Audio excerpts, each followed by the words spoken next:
श्री परमात्मने नमः। अथ पंचमो अध्याय आरंभ। इस अध्याय में श्री भगवान ने सांख्य योग और निष्काम कर्मयोग का निर्णय, सांख्य योगी और निष्काम कर्मयोगी के लक्षण और उनकी महिमा, ज्ञान योग का विषय, भक्त सहित ध्यान योग का वर्णन किया है। प्रथम श्लोक में ही अर्जुन भगवान से बोलते हैं, हे कृष्ण, आप कर्मों के संन्यास की और फिर कर्म योग की प्रशंसा करते हैं, इसलिए इन दोनों में जो मेरे लिए एक उत्तम भली भांति निश्चित ही कल्याणकारक साधन हो उसको कहिए। तब श्री भगवान बोलते हैं, कर्म संन्यास और कर्म योग ये दोनों ही परम कल्याणकारक हैं, परंतु इन दोनों में भी कर्म संन्यास से कर्म योग श्रेष्ठ।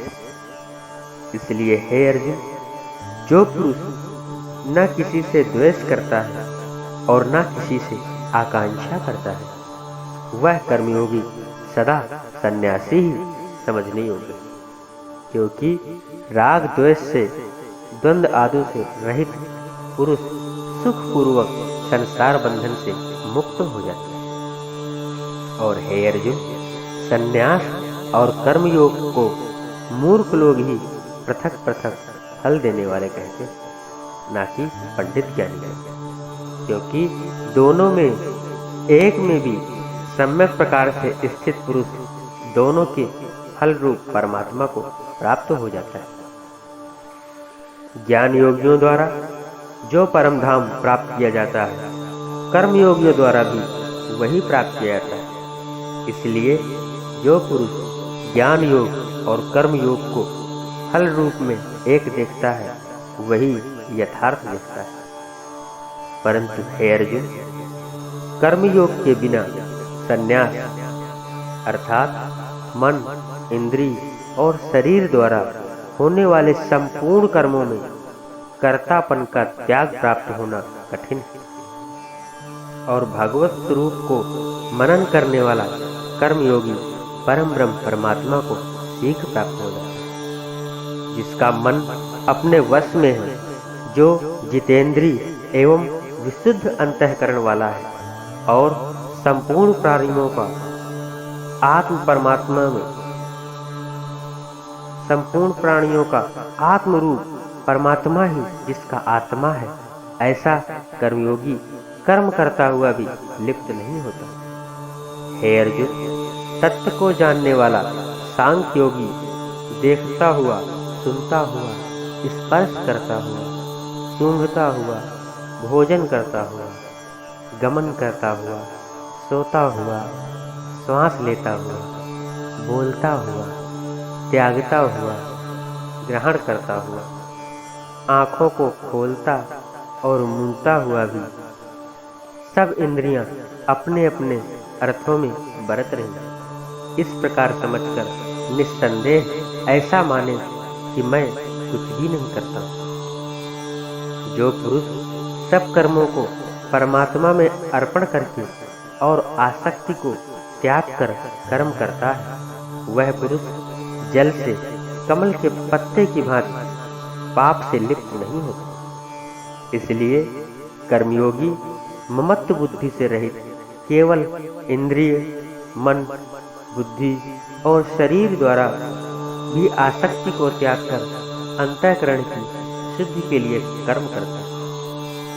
इसी से कर्मयोगी कर्मों के फल का त्याग करके भगवत प्राप्ति रूप शांति को प्राप्त होता है, और सकाम पुरुष कामना की प्रेरणा से फल में आसक्त होकर बनता है।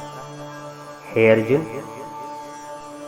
अंतःकरण जिसके वश में है, ऐसा सांख्य योग का आचरण करने वाला पुरुष न करता हुआ और न करवाता हुआ ही 9 द्वारों वाले शरीर रूप के घर में सब कर्मों को मन से त्याग कर आनंद पूर्वक सच्चिदानंद घन परमात्मा के स्वरूप में स्थित रहता है।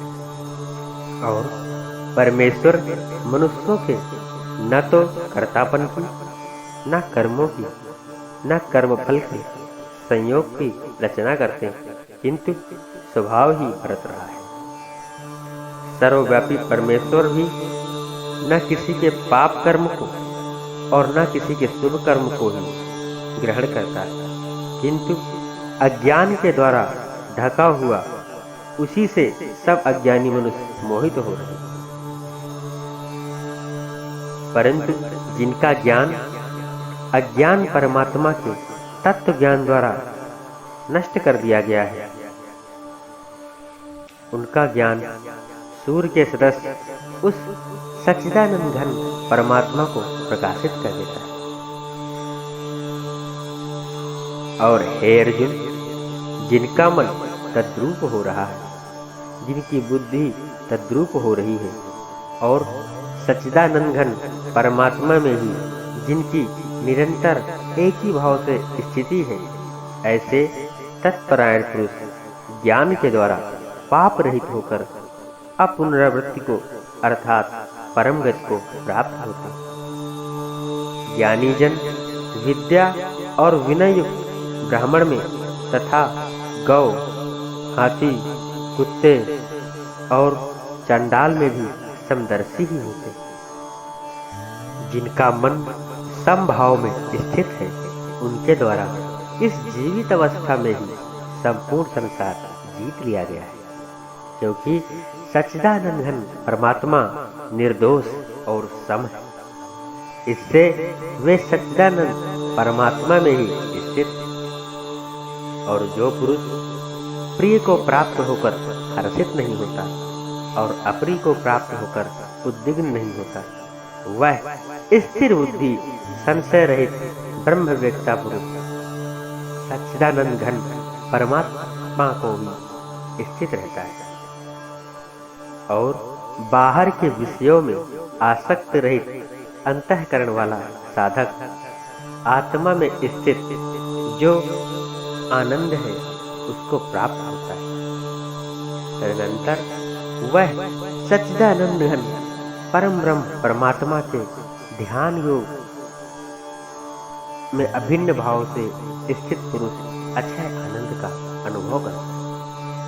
और जो ये इंद्रिय तथा विषय के संयोग से उत्पन्न होने वाले सब भोग हैं, वे यद्यपि विषय पुरुष को सुख रूप भासते हैं, तो भी निस्संदेह दुख के ही हेतु और आदि अंत वाले अर्थात अनित्य है। इसलिए हे अर्जुन, बुद्धिमान विवेकी पुरुष उनमें नहीं रमता।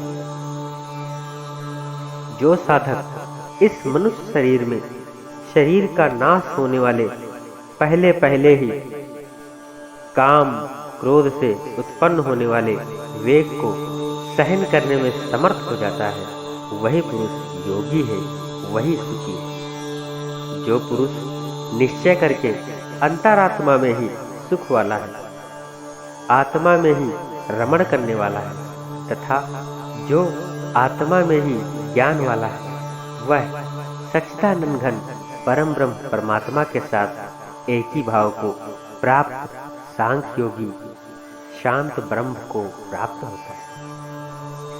और जिनके सब पाप नष्ट हो गए हैं, जिनके सब संशय ज्ञान के द्वारा निवृत्त हो गए हैं, जो प्राणियों के हित में रत हैं, जिनका जीता हुआ मन निश्चल भाव से परमात्मा में स्थित है, वे ब्रह्मवेत्ता पुरुष शांत ब्रह्म को प्राप्त होते हैं। और काम क्रोध से रहित जीते हुए चित्र वाले परम ब्रह्म परमात्मा का साक्षात्कार किए हुए ज्ञानी पुरुष के लिए सब ओर से शांत परम ब्रह्म परमात्मा परिपूर्ण। और हे अर्जुन, बाहर के विषयों को भोगों को न चिंतन करते हुए बाहर ही निकालकर और नेत्रों की दृष्टि को भ्रकुटी के बीच में स्थित करके नासिका में विचरने वाले प्राण और अपान वायु को सम करके जिसकी इंद्रियां, मन और बुद्धि जीती हुई है, ऐसा जो मोक्ष परायण मुनि इच्छा, भय और क्रोध से रहित हो गया है, वह सदा मुक्त ही रहते। और हे अर्जुन, मेरा भक्त मुझको सब यज्ञ और तपों का भोगने वाला है। संपूर्ण लोकों के ईश्वर का भी ईश्वर, संपूर्ण भूत प्राणियों का सुहृद अर्थात स्वार्थ रहित दयालु और प्रेमी तत्व से जानकर शांति को प्राप्त होता है। इस प्रकार श्रीमद् भगवद गीता का 5वां अध्याय समाप्त हुआ। हरि ओम तत्सत्। हरि ओम तत्सत्। हरि ओम।